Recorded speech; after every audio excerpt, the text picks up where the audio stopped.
Bismillahirrahmanirrahim. Assalamualaikum warahmatullahi wabarakatuh.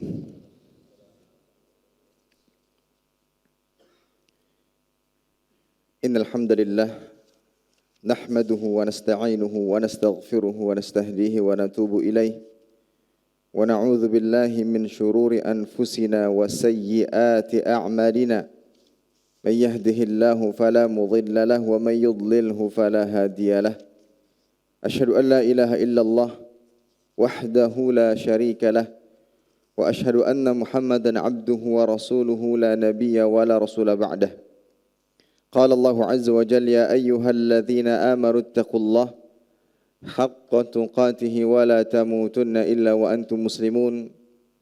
Ya ayyuhan nasu ittaqu rabbakumul ladzi khalaqakum min nafsin wahidah وخلق منها زوجها وبث منهما رجالا كثيرا ونساء واتقوا الله الذي تساءلون به والأرحام إن الله كان عليكم رقيبا يا أيها الذين آمنوا اتقوا الله وقولوا قولا سديدا يصلح لكم أعمالكم ويغفر لكم ذنوبكم ومن يطع الله ورسوله فقد فاز فوزا عظيما أما بعد فإن أصدق الحديث كتاب الله وخير الهدي هدي محمد صلى الله عليه وسلم وشر الأمور محدثاتها فإن كل محدثات في الدين بدعة وكل بدعة ضلالة وكل ضلالة في النار عياذا بالله من النار.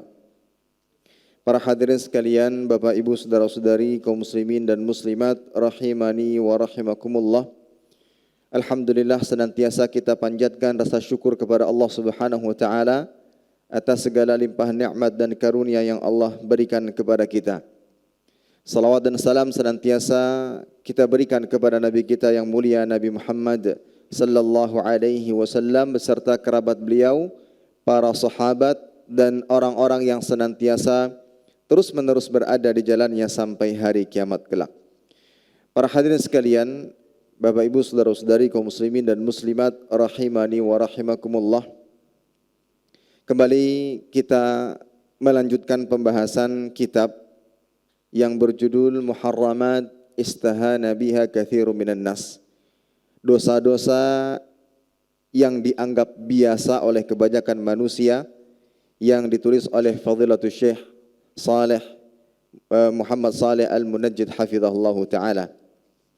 Dan pada kesempatan kali ini kita akan membahas salah satu dosa yang banyak diremehkan oleh kebanyakan manusia, terutama bagi mereka yang gila akan harta atau kedudukan serta jabatan, yaitu dosa memberi dan menerima suap. Dan termasuk juga di dalamnya yang akan kita bahas itu di poin 33 di halaman 94, menerima hadiah setelah menolong. Ya, insyaallah nanti kita akan bahas bersama pada kesempatan kali ini. Baik, para hadirin sekalian, Bapak Ibu saudara-saudari kaum muslimin dan muslimat rahimani wa rahimakumullah. Sebagai muqaddimah kita sampaikan bahwa kedudukan dan jabatan apabila digunakan dengan baik, dengan amanah, maka ia merupakan sebuah kenikmatan yang besar. Karena dengannya seseorang berpeluang untuk mendapatkan pahala sebanyak-banyaknya dengan kedudukan tersebut. Di antaranya dia berkesempatan untuk mendapatkan naungan. Pada hari tidak ada naungan melainkan naungan Allah tabaraka wa ta'ala. Sebagaimana Nabi sallallahu alaihi wasallam mengatakan dalam hadis yang diriwayatkan oleh Imam Bukhari dan Muslim, sab'atun yudhilluhumullahu fi dhillihi yauma la dhilla illa dhilluh. 7 orang yang akan dinaungi Allah pada hari yang tiada naungan selain naungannya. Di antaranya adalah seorang pemimpin, pejabat yang adil. Kemudian juga orang yang memiliki jabatan dan kedudukan di tengah masyarakat dan ia adalah seorang pejabat yang adil, yang baik, dia juga mendapatkan kesempatan untuk mendapatkan sebuah keutamaan, yaitu didekatkan kedudukannya di sisi Allah Tabaraka wa Ta'ala kelak pada hari kiamat. Hal ini berdasarkan hadis yang diriwayatkan oleh Imam At-Tirmidzi dari Abi Sa'id Al-Khudri radhiyallahu taala anhu. Beliau mengatakan, Rasulullah sallallahu alaihi wasallam bersabda, "Inna ahabban nas ila Allah yaumal qiyamah wa adnahum minhu majlisan imamun adil." Sesungguhnya seorang manusia yang paling dicintai oleh Allah pada hari kiamat dan paling dekat tempat duduknya dari Allah Tabaraka wa Ta'ala adalah seorang imam yang adil. Dan juga yang menunjukkan bahwa kedudukan dan jabatan yang dimiliki tatkala dijalankan dengan baik, dimanfaatkan dengan baik dan penuh amanah, bahwa dengan kedudukan tersebut ia berkesempatan untuk menjadi sebaik-baik manusia, yaitu dengan senantiasa memberikan manfaat kepada orang-orang yang mungkin secara status sosial berada di bawahnya. Dia punya kuasa, dia punya kedudukan, dia bisa mengatur. Maka dengan kedudukan, jabatan yang dia miliki, dia berikan kemudahan-kemudahan orang-orang yang berada di bawahnya. Nah, orang yang seperti ini mendapatkan kesempatan untuk menjadi sebaik-baik manusia. Berdasarkan sabda Nabi sallallahu alaihi wasallam, khairun nas anfa'uhum linnas. Sebaik-baik manusia adalah yang paling bermanfaat bagi manusia yang lainnya. Dan tentunya ketika seseorang berbuat baik, memberikan manfaat kepada yang lain, pada dasarnya dia sedang berbuat baik kepada dirinya sendiri. Karena manfaat itu akan kembali kepada dirinya sendiri. In ahsantum ahsantum li'an fusikum. Jika kalian berbuat baik, sungguhnya kalian berbuat baik bagi diri kalian sendiri. Man kana fi hajati akhihi kana Allah fi hajatihi. Barang siapa membantu keperluan saudaranya, maka Allah akan membantu keperluannya. Dan juga Rasulullah SAW mengatakan, man nafasa an mu'minin kurbatan min kurabid dunya, nafasallahu anhu kurbatan min kurabi yaumil qiyamah. Barang siapa yang memudahkan kesulitan seorang mukmin dari kesulitan-kesulitan di dunia, Allah mudahkan kesulitan-kesulitannya pada hari kiamat. Masih berhubungan dengan kajian pada pagi hari, berkaitan dengan ketika manusia di padang mahsyar, kesulitan-kesulitan yang akan ia hadapi tatkala menanti keputusan apakah ia masuk surga atau neraka, menanti dengan waktu yang begitu lama, tatkala dihisab, tatkala ditimbang, tatkala melewati sirat. Di antara amalan atau perbuatan yang dapat memudahkan urusan-urusan kita di hari kiamat kelak, banyak-banyak memberikan manfaat kepada orang lain. Nah, ini yang menjadikan kedudukan, jabatan itu menjadi sebuah kenikmatan. Jika dimanfaatkan dengan baik, mungkin di antara yang hadir saat ini ada yang atau memiliki jabatan tertentu, punya wewenang tertentu, baik di lingkup kecil atau yang lingkup lebih besar. Maka jadikan itu sebuah kenikmatan. Bagaimana caranya? Manfaatkan dengan baik. Jadilah seorang pemimpin dan pejabat yang adil. Jadilah seseorang yang menggunakan itu untuk bisa memberikan manfaat kepada orang lain sebanyak-banyaknya. Baik, para hadirin sekalian rahimani wa rahimakumullah, termasuk memberikan manfaat kepada orang lain itu adalah dengan memberi syafaat. Syafaat yang dimaksud bukan syafaat nanti di hari kiamat. Syafaat di sini adalah menjadi perantara untuk saudara kita dalam memperoleh manfaat atau terselamatkan dari madarat. Kita punya wewenang pada suatu hal. Ada yang minta pertolongan kepada kita, maka dengan syafaat kita, orang tadi bisa mendapatkan manfaat atau terhindar dari madarat. Itu maksudnya memberikan syafaat yang kita maksud. Dan memberikan syafaat yang seperti ini menjadi perantara agar orang lain bisa menjadi atau bisa mendapatkan manfaat atau terhindar dari madarat adalah perbuatan yang mulia.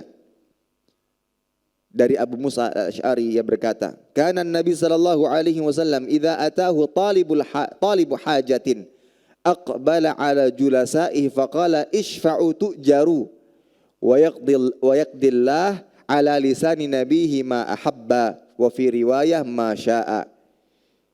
Kata Abu Musa al-Asy'ari, dahulu Nabi sallallahu alaihi wasallam apabila didatangi seseorang yang mempunyai keperluan, maka beliau menghadap kepada para sahabat-sahabatnya yang duduk bersamanya seraya mengatakan, mintalah syafaat kepadaku untuk orang tersebut, niscaya kalian akan diberi pahala dan Allah akan menakdirkan melewati lisan nabinya apa yang disukainya atau apa yang dikehendakinya dalam riwayat yang lain. Dalam riwayat Abu Daud, Nabi mengatakan, ishfa'u ilayya litu'jaru, mintalah syafaat kepadaku agar kalian diberi pahala. Dan disebutkan dalam sebuah kisah Barirah dan suaminya, yang mana kala itu Barirah dan suaminya cerai. Maka Nabi SAW mengatakan kepada Barirah, lau raja'tihi. Qalat ya Rasulullah ta'muruni? Qala innama ashfa'. Qalat la hajatali fihi. Jadi Nabi SAW mengatakan kepada Barirah, kalau seandainya engkau rujuk kepada suamimu, maka Barirah mengatakan, engkau memerintahkanku wahai Rasul sallallahu alaihi wasallam? Maka Nabi mengatakan tidak, hanya saja Nabi berkata demikian untuk memberi syafaat. Bagi siapa? Suaminya. Suaminya mungkin berkeinginan untuk kembali, maka Nabi memberikan syafaat. Namun jawaban dari Barirah, la hajatali fihi, saya tidak membutuhkannya lagi. Nah, ini menunjukkan bahwa memberikan syafaat merupakan amalan mulia dengan tujuan menjadi perantara untuk muslim lainnya dalam memperoleh manfaat atau terselamat dari madarat dan tidak mengandung unsur-unsur kezaliman. Ini ada catatan dan mungkin nanti kita akan sampaikan. Memberikan syafaat boleh, itu amalan yang mulia, tapi tidak boleh ada unsur kezaliman seperti dengan syafaatnya malah merugikan orang lain, membuat orang lain tersakiti dan terzalimi, atau mungkin ada suap serta sogokan di dalamnya. Maka hal ini tidak diperbolehkan. Baik. Para hadirin rahimani wa rahimakumullah. Termasuk juga di antara memberikan syafaat yang tidak dibolehkan adalah sebagaimana ditunjukkan dalam hadis di sini di halaman 95, man syafa'a li ahadin syafa'atan fa ahda lahu hadiyatan 'alaiha faqabilaha minhu faqad ata baban 'aziman min abwabir riba. Barang siapa memberi pertolongan kepada seseorang lalu dia diberi hadiah, dia ngasih pertolongan, mengasih syafaat, jadi perantara agar orang ini mendapatkan kebaikan, tapi setelahnya ada hadiah. Setelahnya ada hadiah, maka Nabi mengatakan faqad ata baban 'aziman min abwabir riba. Dia telah mendatangkan suatu pintu yang besar di antara pintu-pintu riba. Ini bahaya. Muncul pintu-pintu riba, suap, sogok. Jadi orang-orang akan berpikiran kalau ingin mendapatkan manfaat, misal agar diterima pada perusahaan tersebut atau yang semisalnya, maka mudah datang kepadanya dan berikan ia hadiah. Ini saya akan mendapatkan syafaat. Ini para hadirin rahimani wa rahimakumullah yang harus diperhatikan. Dan tentunya ketika dia sebagai pejabat, sebagai pejabat, kemudian dia memberikan syafaat dan menerima atau bahkan menentukan hadiah, ini adalah salah satu bentuk pengkhianatan terhadap jabatan yang diberikan kepadanya. Semestinya tidak demikian. Perbuatan tersebut termasuk bentuk pengkhianatan. Pada Allah mengatakan, innallaha ya'murukum an tu'addul amanati ila ahliha. Sungguhnya Allah memerintahkan kalian untuk menunaikan amanah kepada yang berhak menerimanya. Baik, para hadirin rahimani wa rahimakumullah. Kita akan menjelaskan yang berkaitan dengan masalah sogok dan suap menyuap. Secara pengertian, dalam bahasa Arab sogok atau suap itu diistilahkan dengan kata risyuah. Risyuah itu bermakna upah atau pemberian yang diberikan untuk sebuah maslahat. Itu secara bahasa. Kita ingin mendapatkan maslahat tertentu tapi dengan cara membayar. Ya. Itu riswah.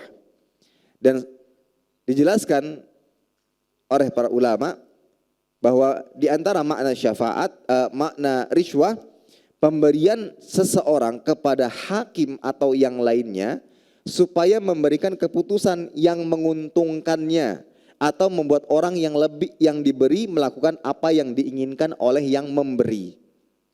Ketika dikasih, maka yang diberi akan rela melakukan apa saja berdasarkan keinginan yang memberi. Itulah gambarannya.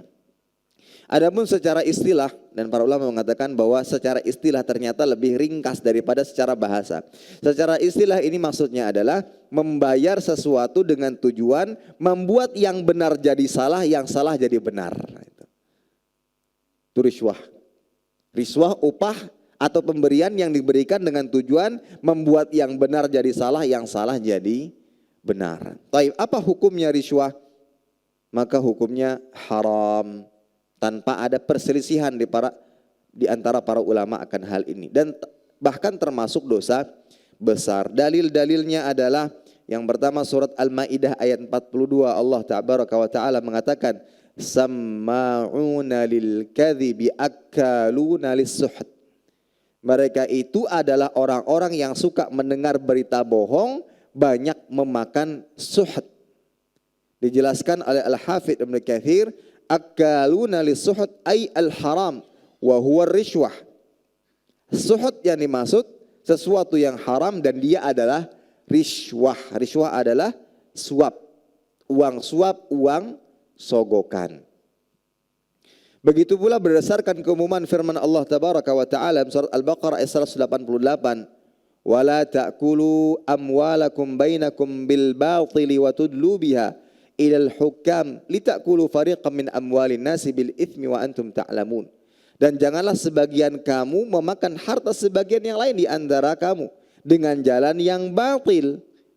Riswah termasuk cara yang batil, ya. Dan janganlah kamu membawa urusan harta itu kepada hakim supaya kamu dapat memakan sebagian daripada harta benda orang lain itu dengan jalan berbuat dosa padahal kamu mengetahuinya. Adapun dalam hadis disebutkan Nabi SAW bersabda, ar-rashi wal murtashi finnar. Ya. Ar-rashi atau rashi wal murtashi finnar. Atau dalam riwayat lain la'ana Rasulullah sallallahu alaihi wasallam ar-rashi wal murtashi. Rasulullah sallallahu alaihi wasallam melaknat orang yang menyogok, ya, sebagai penyuap dan yang disuap. La'natullah 'alal rashi wal murtashi. Dalam riwayat lain, laknat Allah bagi orang yang menyogok dan yang disogok. Ya. Dan dengan segala macam bentuk tujuan riswah nantinya. Baik untuk menjadikan yang benar jadi salah, yang salah jadi benar, atau agar diberikan jabatan, atau ingin menzalimi orang lain dengan segala macam tujuan, dan tentunya tujuannya tidak baik. Maka ini adalah riswah yang diharamkan di dalam Islam. Dan sebagaimana kita tahu kaidahnya bahwa setiap dosa yang disebutkan laknat, azab dan seterusnya, ia termasuk di antara dosa-dosa besar. Dan satu hal para hadirin rahimani wa rahimakumullah yang berkaitan dengan sogok menyogok, ternyata ini merupakan kebiasaan yang melekat pada orang-orang Yahudi. Dan itu pun mereka sadari sendiri. Mereka menyadari bahwa kalangan mereka terbiasa dengan sogok menyogok. Ya. Disebutkan oleh Ibnu Jarir At-Tabari, beliau membawakan riwayat dari Asy-Sya'bi bahwa dahulu di Madinah ada orang munafik. Orang munafik tentunya seorang yang berpura-pura beriman. Ia bersengketa dengan seorang Yahudi. Maka orang Yahudi ini meminta agar sengketa ini diselesaikan di hadapan siapa? di hadapan Nabi Muhammad SAW karena ia merasa pada posisi yang benar. Orang Yahudi ini bersengketa dengan orang munafik, dan orang Yahudi ini merasa bahwa dirinya pada posisi yang benar. Nah, ketika dia merasa bahwa dia pada posisi yang benar, dia tidak mau permasalahan ini diangkat kepada hakim Yahudi. Justru dia berkeinginan agar permasalahan ini diangkat kepada Nabi Muhammad SAW, karena Nabi tidak menerima riswah, tidak menerima sogokan untuk menjadikan yang hak menjadi batil, yang batil menjadi hak. Namun orang munafik menolak, karena tentunya dia tahu dan sadar bahwa Nabi Muhammad SAW tidak menerima riswah. Dan orang Yahudi, hakim Yahudi menerima riswah, tinggal kuat-kuatan sogokan. Yang kuat sogokannya dialah yang menang. Akhirnya apa? Ditetapkan mereka tidak datang kepada Nabi SAW. Asy-Sya'bi mengatakan, fastalaha ayyatahakama ila kahin min Juhainah fa anzalallahu fihi hadhil ayah. Lalu mereka memutuskan untuk menyelesaikan masalah ini di hadapan seorang dukun dari Juhainah. Kemudian Allah Ta'ala turunkan ayat, alam tara ilal ladzina yaz'umuna annahum amanu bima unzila ilaika wa ma unzila min qablik yuriduna ayyatahakamu ila at-taghut wa qad umiru ayyakfuru bi wa yuridu syaitan ayyudhillahum dhalalan ba'ida. Apakah kamu tidak memperhatikan orang-orang yang mengaku dirinya telah beriman kepada apa yang diturunkan kepadamu dan kepada apa yang diturunkan sebelummu? Mereka hendak berhakim kepada tagut. Dukun disamakan dengan tagut, padahal mereka telah diperintahkan untuk mengingkari tagut. Dan syaitan bermaksud menyesatkan mereka dengan penyesatan yang sejauh-jauhnya. Bahkan orang Yahudi sendiri pun mengakui bahwa ini merupakan kebiasaan yang melekat dalam diri mereka. Dalam kisah atau riwayat yang lain, Imam Malik meriwayatkan dalam kitab Muwatta bahwa pada saat di daerah Khaybar, ya, atau pada saat daerah Khaybar telah berhasil ditaklukkan oleh kaum muslimin, Nabi SAW mengutus sahabat Abdullah bin Rawahah radhiyallahu taala anhu untuk menarik pajak hasil pertanian, ya, dari orang-orang Yahudi Khaybar. Maksudnya upeti, ya, dari orang Yahudi Khaybar yang tinggal bersama kaum muslimin. Setelah ditaksir nilainya yang harus mereka setorkan, orang Yahudi itu mengumpulkan berbagai perhiasan milik istri mereka dan menyerahkan kepada Abdullah bin Rawahah sambil mengatakan, hadza laka wa khaffif anna wa tajawaz fil qasam. Ini untuk Anda dan mohon kurangi kewajiban kami. Jadi orang-orang Yahudi ini menyogok sahabat ini. Apa kata sahabat yang mulia? Ya ma'syaral Yahud, wallahi innakum lamin abghadhi khalqillahi ilayya wa ma dzaka bihamili ala an ahifa alaikum fa amma ma aradtum min ar-rishwah fa innaha suhtun wa inna la na'kuluha. Wahai umat Yahudi, demi Allah, sungguh kalian adalah makhluk Allah yang paling aku benci. Akan tapi kebencianku tidak akan membuatku untuk menzalimi kalian dengan menaikkan taksiran kharaj melebihi ketentuan syariat. Ini sesuai ketentuan syariat dan tidak mungkin dilebihkan. Adapun perhiasan yang kalian tawarkan adalah riswah dan itu harta haram dan kami tidak makan harta haram. Yang menakjubkan adalah respon dari orang Yahudi. Para tokohnya mengatakan bihadza qamatis samawati wal ard. Dengan kejujuran dan keadilan semacam inilah langit dan bumi menjadi tegak. Mereka sadari hal tersebut.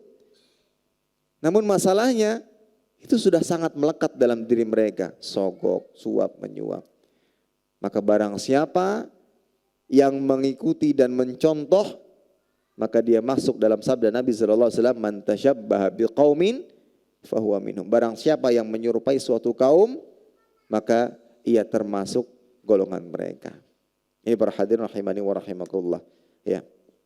Jadi sekali lagi dalil-dalil di atas menunjukkan bahwa sogok menyogok, suap menyuap termasuk dosa besar dan hukumnya adalah haram. Hukumnya haram. Ya. Disebutkan dalam beberapa hadis tadi bahwa yang melakukan sogok menyogok, suap menyuap, ya mendapatkan ancaman berupa laknat. Baik, para hadirin rahimani wa rahimakumullah, ada satu sogokan, praktek sogok menyogok, suap menyuap, yang mana dosanya hanya ditanggung oleh orang yang menerima sogok. Sementara yang menyogok atau yang memberikan uang suap tidak berdosa. Ini ada satu kasus yang dikecualikan, yaitu dalam kondisi terpaksa dan bertujuan untuk mengambil hak kita. Ya. Dan keadaan yang seperti ini sering kali ditemukan ketika kita dihadapkan, ya, dalam keadaan tak berdaya. Karena ada sebagian pemangku wewenang dengan sengaja menghalang-halangi hak kita. Itu hak kita. Hak sebagai warga negara Indonesia misalnya. Hak sebagai rakyat. Atau yang semisalnya. Dan ada sebagian oknum pemangku wewenang, jabatan sengaja menghalang-halangi kita. Dan kita baru bisa mengambil hak tersebut dengan cara memberikan apa yang ia inginkan. Entah bayaran tertentu dan yang semisal. Maka dalam hal ini kita dihadapkan dengan dua pilihan yang sama-sama pahit. Yang pertama, menuruti keinginannya pejabat-pejabat yang nakal, atau merelakan hak kita untuk selama-lamanya. Maka terkadang ada sebagian yang mengambil yang pertama, menuruti keinginannya. Karena paling tidak dia tetap mendapatkan haknya. Sehingga kerugian yang didapatkan lebih sedikit dibandingkan yang kedua. Taib. Nah, apakah perbuatan ini termasuk sogok yang dilarang? Apakah perbuatan ini mendatangkan laknat? Maka dijelaskan oleh para ulama bahwa hal ini dikecualikan. Maksudnya bagi yang membayar sogokan dengan tujuan untuk mengambil hak dan dia dalam keadaan terpaksa. Ali Al-Qari menyebutkan ar-rishwah ma yu'ta li ibtalil haq li ibtali haq aw li ihqaqi batil. Amma idza a'ta li yatawassal bihi ila haqqin aw li yadfa' bihi an nafsihi zulman fala ba'sa bihi. Sogok itu jika diberikan untuk menentang yang benar atau membela yang batil. Namun jika ada orang yang memberi untuk mendapatkan hak atau menghindari kezaliman terhadap dirinya, maka hal ini tidak masalah untuk dirinya. Tetapi bagi yang menerima, menetapkan peraturan tersebut dan menerima uang tersebut, maka baginya dosa besar. Dan masuk dalam sabda Nabi SAW tadi, bahwa orang yang melakukannya mendapatkan laknat. Orang yang mendapatkan laknat itu bagaimana? Orang yang mendapatkan laknat tidak mendapatkan rahmat. Dan kita tahu bahwa rahmat sebab utama, penyebab utama masuk surga.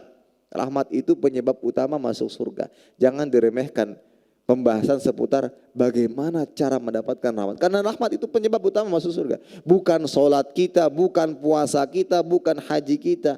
Itu hanya sebab-sebab kita untuk bisa mendapatkan rahmat Allah. Kita sholat, puasa, zakat, haji, menjalankan semua apa yang Allah Ta'ala perintahkan. Itu sebab kita untuk bisa mendapatkan rahmat Allah. Dengan kasih sayang Allah itulah kita masuk surga. Bukan sholat kita, karena sholat kita gak sebanding dengan surga Allah Ta'ala. Puasa kita gak sebanding dengan kenikmatan-kenikmatan yang Allah Ta'ala sediakan di surga. Tapi apa yang kita lakukan ini sebagai bentuk usaha dan upaya kita mendapatkan rahmat. Nah, kalau ada yang dilaknat, dia terhalang dari rahmat Allah Subhanahu Wa Ta'ala. Ini para hadirin rahimani wa rahimakumullah. Maka berhati-hatilah dengan yang namanya rishwah. Ya, suap menyuap. Dan kaidahnya tadi, rishwah itu tujuannya menjadikan yang batil menjadi hak, hak menjadi yang batil. Dan juga bertujuan mengambil hak orang lain. Ya, bertujuan mengambil hak orang lain, itu riswah. Baik, ini para hadirin rahimani wa rahimakumullah. Tetapi kalau seandainya tadi ada kondisi, ya kadangkala kita dihadapkan dengan pilihan, kalau mau mengambil hak bayar, kalau enggak tidak akan dapat haknya. Maka dalam kondisi seperti ini, sebagaimana dijelaskan dan difatwakan oleh para ulama, boleh kita dalam keadaan terpaksa. Bagi kita tidak berdosa, namun yang berdosa adalah yang mengambil, ya yang mengambil hak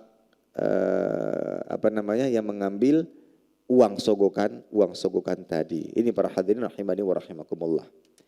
Baik, ada satu permasalahan sebagaimana yang kita sampaikan tadi di awal berkaitan dengan memberikan syafaat.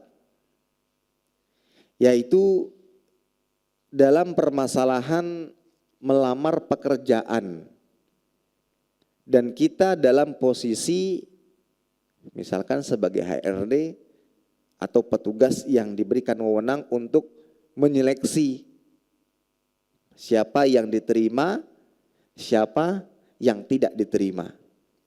Nah, kebetulan di antara yang mendaftar ini ada dinsanak kita, keluarga kita, sepupu atau mungkin anak paman, ya sepupu ya. Atau mungkin adik kandung sendiri. Nah, apakah pada posisi tersebut kita bisa serta-merta langsung memberikan syafaat? Ya, atau bagaimana? Baik.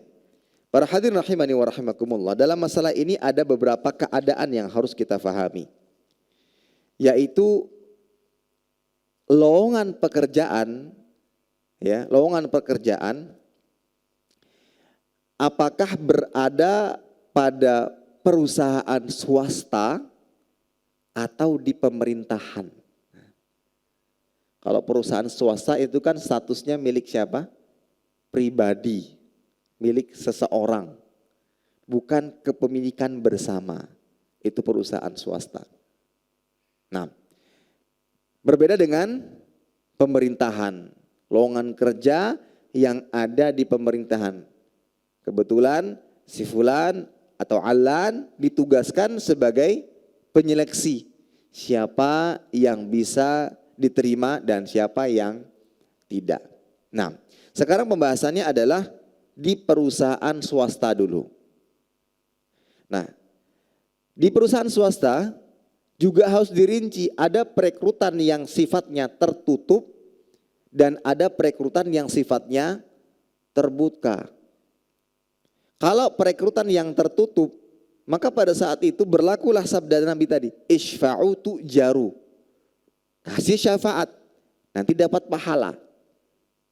Kebetulan kita sebagai petugas tadi apa? Yang mencari atau yang merekrut pegawai. Dan ini perusahaan swasta dan kita diberikan wewenang. Dan ini tertutup, nggak dibuka kemana-mana. Maka di situ kita, wah ini keluarga saya. Itu yang lebih kita kedepankan. Terlebih lagi kita diberikan wewenang penuh. Sana cari, tapi engkau bertanggung jawab ya dengan pekerjaan yang nanti akan diambil. Yang dicarikan dia punya bidang tertentu, keahlian tertentu. Itu yang dicari. Tapi yang lebih kita kedepankan adalah keluarga kita. Maka dalam hal ini boleh apa tidak? Boleh. Isfa'u tu'jaru.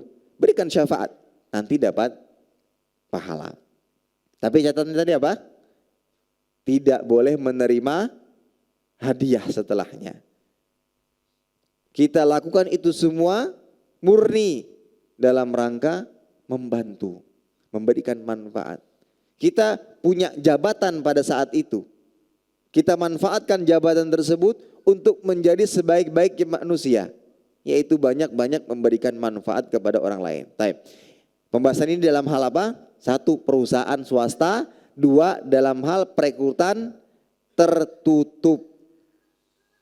Berarti enggak ada pihak dong yang dizolimi. Dengan kita mengambil sepupu kita, dengan kita mengambil adik kandung kita, kakak kita, atau paman kita, atau siapalah. Orang yang kita kenal. Jadi dasar kita menerimanya ya karena kedekatan dan kekerabatan. Ada enggak yang tidak dizolimi? Enggak ada. Karena sifatnya tertutup. Terlebih lagi kitalah pemilik perusahaannya. Ya, terserah kita.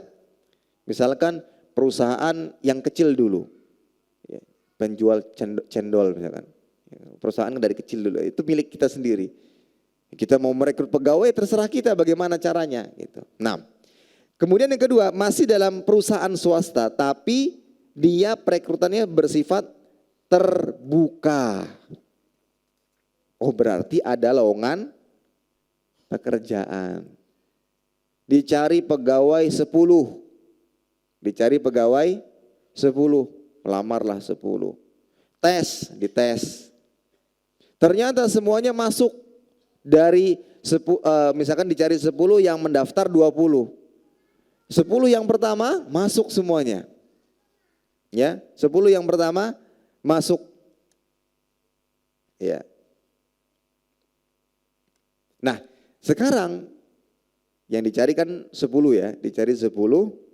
Kemudian ada keluarga kita yang ingin kita masukkan. Kita ingin kasih syafaat. Tapi hal itu berakibat kepada apa? 10 orang atau salah satunya yang berhak menjadi pegawai harus digugurkan dan dijatuhkan. Apakah hal ini diperbolehkan? Jangan. Karena dia terbuka dalam arti semua punya peluang dan hak untuk mendaftar dan melamar, ya. Ketika dia secara tes diterima, maka tidak boleh digugurkan. Ya, tidak boleh digugurkan. Apalagi dengan adanya pembayar pendaftaran sebelumnya dan yang semisal. Bagaimana caranya agar kita tetap bisa memberikan syafaat kepada keluarga atau yang semisalnya? Kalau seandainya kita sebagai pemilik, ya kita yang menentukan. Tapi kalau seandainya kita hanya ditunjuk ya sebagai orang yang berwenang, maka salah satu cara yang bisa dilakukan kita sampaikan kepada pemilik. Pak, bagaimana yang kita buka lowongannya hanya 9. Yang dicari memang 10, tapi lowongan yang dibuka berapa? 9. 1 orang dari keluarga ulun bolehlah.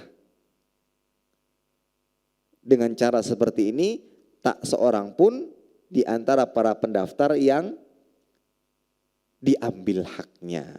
Ini para hadirin rahimani wa rahimakumullah.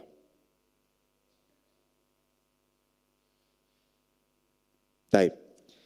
Nah, itu dalam perusahaan swasta ya, dalam perusahaan swasta. Kalau perusahaan swasta kan milik pribadi, maka sang pemilik berhak menentukan bagaimana jenis perekrutan yang dilakukan. Nah, sekarang yang terjadi perekrutan yang terjadi di pemerintahan. Di pemerintahan. Tapi pertanyaan pertama, pemerintahan itu milik per orang atau milik bersama?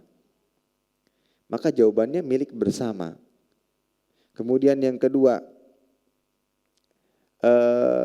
orang-orang atau warga berhak untuk mendaftar apa tidak? Berhak. Mereka ada hak untuk mendaftarkan diri mereka dan mencalonkan diri mereka menjadi salah satu karyawan di pemerintahan. Maka dalam hal ini tidak boleh ada peluang sedikit pun untuk melakukan sejenis nepotisme. Semua harus berlandaskan dan berasaskan tes, uji kelayakan, uji keahlian. Jadi betul-betul murni harus melalui jalur tersebut. Nah, seperti itu. Ya. Karena itu beberapa alasan tadi, di pekerjaan di pemerintahan itu hak semua orang ya, termasuk juga lowongan kerja yang banyak diminati oleh masyarakat. Ini hak semua orang. Dan untuk bekerja di pemerintahan banyak yang berminat. Jadi tidak bisa mentang-mentang kita pejabat yang ditunjuk untuk menentukan dan menyeleksi siapa yang bisa masuk, siapa yang diterima. Kita tidak bisa melakukan dengan asas kekeluargaan, kekerabatan, hanya dasar itu saja yang membuat kita mengambilnya. Karena semuanya berhak untuk melakukan atau mencalonkan diri. Kemudian yang kedua, proses penerimaan, karena ini adalah amanah ya, besar dan ini adalah milik masyarakat, maka prosesnya harus terukur dengan standar yang jelas. Tingkat kemampuan dalam melaksanakan tugas bagaimana, mampukah memenuhi tanggung jawab yang diberikan, harus ada standar yang jelas. Nah kalau seandainya berdasarkan nepotisme maka ini tidak bisa dilakukan. Dan juga sabda Nabi SAW, kullukum ra'in wa kullukum mas'ulun an ra'iyatihi. Setiap kalian pemimpin dan kalian akan diminta pertanggungjawaban atas apa yang kalian pimpin. Jadi kalau dalam pemerintahan maka tidak ada pilihan, melainkan masuk sesuai dengan proses dan prosedur yang ada. Ini para hadirin rahimani wa rahimakumullah. Ya, itu status kita sebagai apa tadi? Sebagai yang diberikan wewenang, pejabat diberikan wewenang untuk menerima pegawai, yang menyeleksi pegawai, calon-calon pegawai yang masuk. Maka tidak boleh kita melakukan nepotisme, memberikan rekomendasi hanya dengan asas kekeluargaan, ya, dengan asas kekeluargaan. Karena ini milik bersama. Siapa yang menentukan? Ya sistem. Ada sistem yang dibuat, yang disepakati. Berbeda dengan tadi, perusahaan swasta itu milik pribadi. Ketika ada usulan-usulan tertentu, ada permohonan tertentu dan itu bisa disampaikan kepada pemilik utama. Tapi juga ada catatan, ketika perusahaan itu bukan milik per orang, seorang saja, dalam artian milik beberapa orang, nah itu pun harus dikembalikan kepada kesepakatan mereka. Tidak boleh salah satu pemilik melakukan nepotisme seenaknya yang dapat merugikan pihak-pihak yang lain. Karena dasar syafaat tadi adalah ya murni, nepotisme tadi adalah murni apa?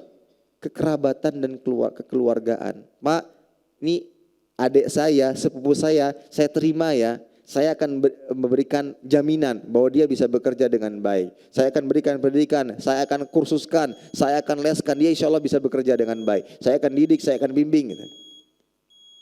Mungkin dia bisa demikian kalau di perusahaan swasta dan itu milik seseorang. Tapi kalau milik bersama, mungkin banyak perhitungan-perhitungannya. Padahal di sana ada standar yang ditentukan. Baik. Para hadirin rahimani wa rahimakumullah, itulah yang bisa kita sampaikan berkaitan dengan masalah dosa menerima dan membayar uang sogokan atau uang suap. Yang pertama, bahwa perbuatan tersebut adalah dosa besar dan pelakunya terancam dengan laknat. Dan juga berdasarkan riwayat telah disebutkan bahwa ia merupakan kebiasaan yang sangat melekat dalam diri orang-orang Yahudi. Dan kita dilarang untuk menyerupai kebiasaan orang-orang yang tidak baik. Man tasyabbaha biqaumin fahuwa minhum. Karena Nabi mengatakan barang siapa yang menyerupai suatu kaum maka ia termasuk golongan mereka. Ia termasuk golongan mereka. Dan tentunya jika seandainya kita bertasyabuh dengan orang baik, itu sebuah kemuliaan. Fa illam takunu mithlahum fatashabbahu fa inna tasyabbuha bil kirami falahu. Kalau seandainya memang kita tidak bisa 100% serupa dan mirip dengan mereka orang-orang yang mulia, maka berusahalah untuk bertasyabuh dengannya. Karena bertasyabuh dengan orang mulia adalah keberuntungan. Nah, tapi kalau seandainya yang ditasyabuhi adalah orang-orang kafir, dan tasyabuh itu dia sifatnya dinamis yang kadang berubah-ubah. Intinya ketika kita mengikuti kebiasaan, sifat melekat, ciri khas seseorang, nah barulah seorang dikategorikan serupa dengannya. Bahaya, jangan sampai mengikuti ya sesuatu yang menjadi khas, ya tanda khusus yang dimiliki oleh kelompok tertentu. Karena masuk dalam hadis ini, man tasyabbaha biqaumin fahuwa minhum. Baik. Kemudian satu kondisi yang dikecualikan dalam permasalahan ini adalah ketika seseorang mau tidak mau terpaksa membayar suap untuk mengambil hak. Maka dalam hal ini para ulama menjelaskan hal itu diperbolehkan, ya. Baginya tidak berdosa, ya, dan bagi pelaku atau penerima penerima uang, sogokan, dia mendapatkan dosa dan laknat dari Allah tabaraka wa ta'ala, wal iyadu billah. Tapi kemudian juga ada permasalahan syafaat tadi, ya, masalah syafaat, bahwa asalnya memberikan syafaat itu amalan yang mulia yang kita dianjurkan, yaitu tatkala kita menjadi perantara bagi seorang hamba dalam hal memberikan manfaat dan agar ia terselamatkan dari madarat, dengan catatan tidak boleh ada siapapun yang dirugikan. Tidak boleh ada siapapun yang dirugikan. Baik. Ini kiranya bisa disampaikan, mudah-mudahan bermanfaat. Dan di sini ada beberapa pertanyaan yang diajukan. Bismillah, assalamualaikum Ustaz. Waalaikumsalam. Apakah menerima hadiah dari murid termasuk bagian dari riswah? Baik. Apabila murid ini masih berstatus sebagai murid. Berstatus sebagai murid dalam artian masih masa-masa pembelajaran, ya, masa-masa pembelajaran, terlebih lagi mendekati masa ulangan atau setelah ulangan mendekati masa pengumuman kelulusan atau saat sidang penulisan skripsi. Nah, pada momen-momen tersebut murid banyak memberikan hadiah, maka itu bagian daripada riswah yang harus dihindari. Ya.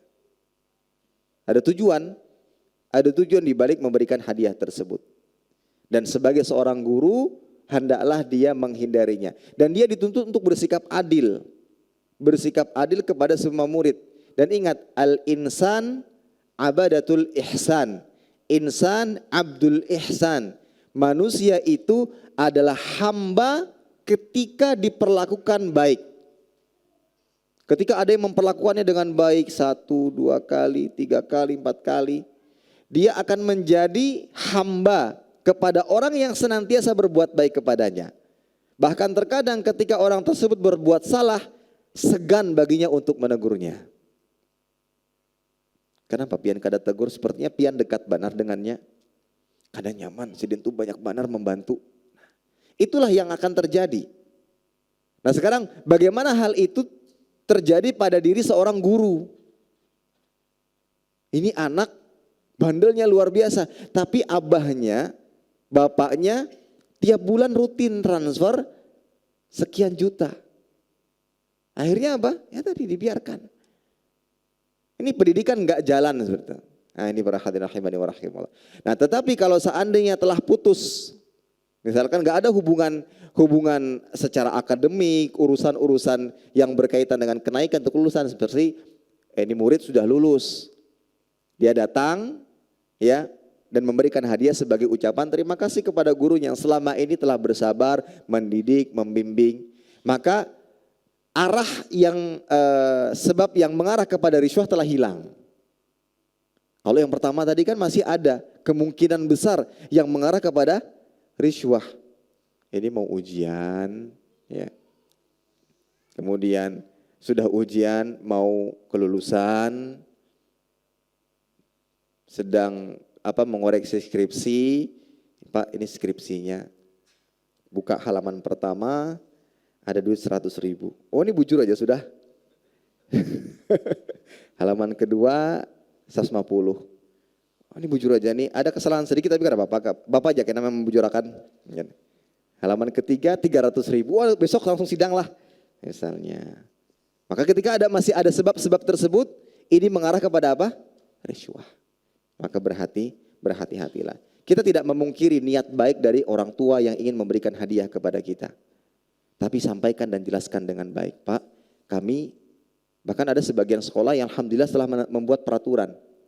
Ya, dari kepala sekolahnya, dari mudirnya, dari pimpinan yang menetapkan.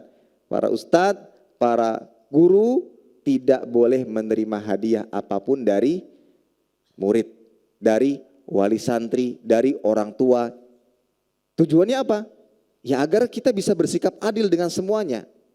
Karena manusia punya sifat yang melekat, al-insan abadatul ihsan tadi. Manusia itu tadi jadi penghamba kepada orang yang suka berbuat baik kepadanya. Mungkin awalnya nih salah satu cara meluluhkan hati seseorang yang mungkin benci dengan kita. Pokoknya benci banget. Bagaimana cara meluluhkannya? Kasih ya tiap hari hadiah. Ya, yang tadinya nggak pernah negur, sekarang ya, itu caranya. Manusia seperti itu sifatnya. Nah, untuk menghindari ini ya kita dilarang. Dan bisa dijelaskan dengan baik. Ya, sampaikan jazakallah khairan, terima kasih banyak. Dan mungkin salah satu cara misalkan tiba-tiba ada ini, mungkin ada guru ya, tiba-tiba dikasih, sampaikan ke kepala sekolah, Pak saya dikasih ini nih Pak, bagaimana Pak? Bagikan ke seluruh guru, mungkin biar rata semuanya, biar makan semuanya. Jadi nggak ada pihak-pihak yang ya, lebih diistimewakan dari yang lainnya. Wallahu a'lam bishawab. Bismillahirrahmanirrahim. Ustaz, apakah berdosa apabila kita menerima serangan fajar menjelang musim titik-titik, namun tidak memilih, ya. Jangan diterima karena apa yang kita lakukan khawatir salah satu bentuk ya, persetujuan dari apa yang dilakukan, ya. Kenapa hal ini terus ada dan tidak putus? Karena banyak yang menerima. Ini menandakan, oh cara seperti ini jitu, cara seperti ini manjur, agar bisa dipilih dan yang semisalnya. Jadi dasar memilihnya adalah dengan uang sogokan tersebut. Maka jangan diterima. Baik, wallahu a'lam.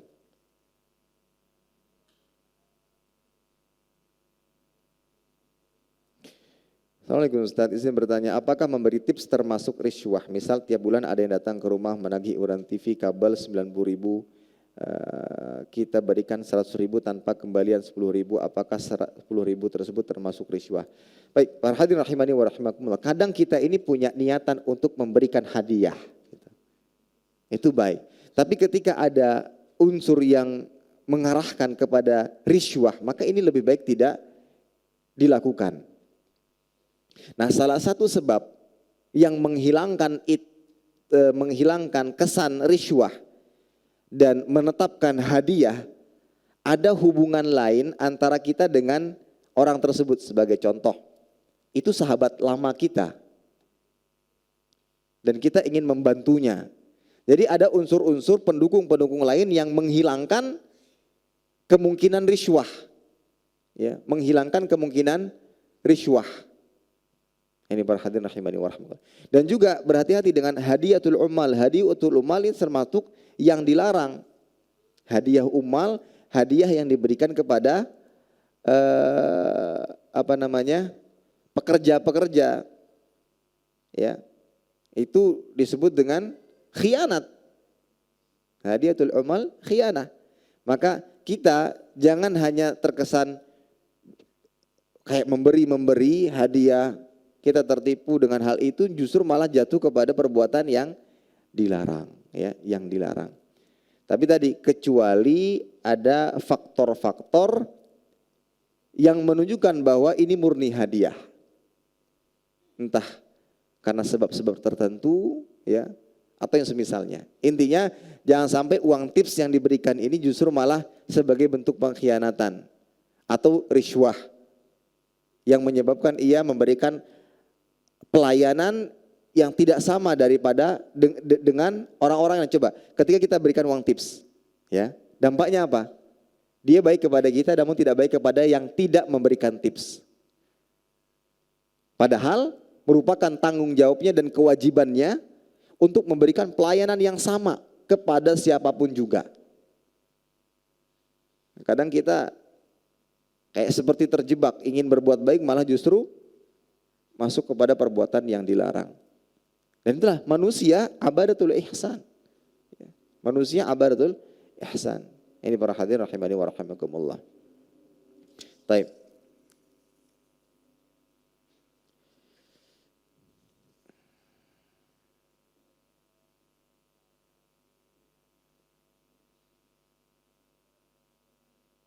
Bolehkah kita mengangkat wanita sebagai pemimpin di suatu kelompok? Disebutkan dalam hadis la yuflihu qaumun, tidaklah beruntung suatu kaum yang memimpin di tengah mereka adalah seorang wanita. Al-Qamaqal sallallahu alaihi wasallam. Berdasarkan hadis tersebut, maka yang sebaiknya dilakukan menjadikan seorang laki-laki sebagai ketua atau pemimpin dalam kelompok tersebut.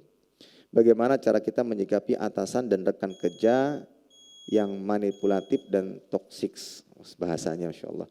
Intinya para hadirin rahimani wa rahimakumullah, jadi hidup di dunia ini penuh dengan ujian. Dimanapun kita berada, apapun yang kita lakukan, pasti saja ada halangan, pasti ada saja gangguan. Maka kita dituntut untuk bersabar dengan segala macam jenis kesabaran. Sabar dalam melakukan ketaatan. Dengan segala macam ujian-ujian tadi kita dituntut untuk sabar. Untuk tetap bisa senyum, untuk tetap bisa baik, itu sabar dalam ketaatan. Kemudian sabar dari kemaksiatan. Jangan sampai perbuatan buruk dibalas dengan yang lebih tidak baik. Ya. Yang menyebabkan kita berperilaku yang sama dengannya.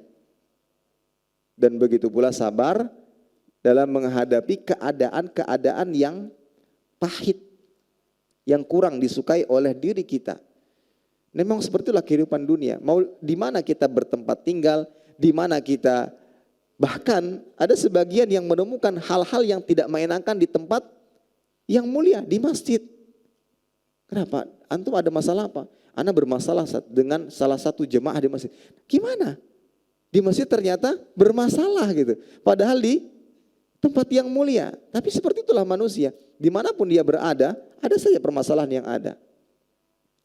Namun seorang muslim mukmin tahu bagaimana cara menemukan solusi terbaik. Masing-masing kita cari solusi, masing-masing kita cari jalan yang terbaik. Tidak mengedepankan hawa nafsu, tidak mengedepankan amarah atau emosi dalam diri. Ini para hadirin rahimani wa rahimakumullah. Dan dengan sabar, yang penting kita baik, selalu berbuat baik. Sabar, di satu sisi kita akan mendapatkan pahala tanpa batas. Dan di sisi lain mudah-mudahan sikap baik kita itulah yang menjadikan orang ini bertaubat. Yang menjadikan orang ini bertaubat. Dengan sikap baik kita yang tidak pernah berlaku kasar. Wallahu a'lam bishawab.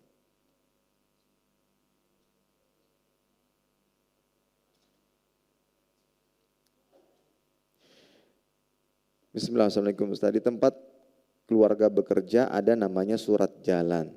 Jika ingin meminta surat jalan harus memberikan sekian rupiah. Apabila tidak membayar akan susah diterbitkan surat jalan. Apakah itu termasuk riswah? Nah, ketika itu memang dalam rangka ingin mengambil hak kita dan mau tidak mau, seakan-akan dalam kondisi terpaksa kita harus membayar, ya tidak mengapa. Kita tidak berdosa. Karena kita sedang menuntut dan mengambil hak. Contoh yang lain tadi, ketika kita sebenarnya setelah melalui proses yang ada, kita berhak untuk diterima sebagai pegawai.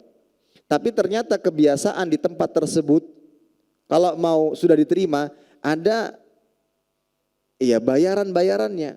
Kalau enggak bayar, ya enggak diangkat jadi pegawai di tempat tersebut. Padahal itu di sebuah institusi pemerintah. Ini kan dalam keadaan terpaksa, ya bayar saja, ya kita tidak berdosa tapi yang menerimanya berdosa. Wallahu a'lam bishawab. Baik, itu kiranya bisa disampaikan, mudah-mudahan yang disampaikan bermanfaat. Kurang dan lebihnya mohon maaf. Tentunya kebenaran hanya datangnya dari Allah Tabaraka Ta'ala dan Rasulnya sallallahu alaihi wasallam. Kekurangan dan kehilafan datangnya dari saya pribadi karena kurangnya ilmu yang saya miliki. Allah Ta'ala dan Rasulnya berlepas darinya. Demikian, mudah-mudahan bermanfaat. Kurang dan lebihnya mohon maaf. Kita tutup dengan doa kafaratul majlis. Subhanakallahumma bihamdika asyhadu an la ilaha illa anta astaghfiruka wa atubu ilaik.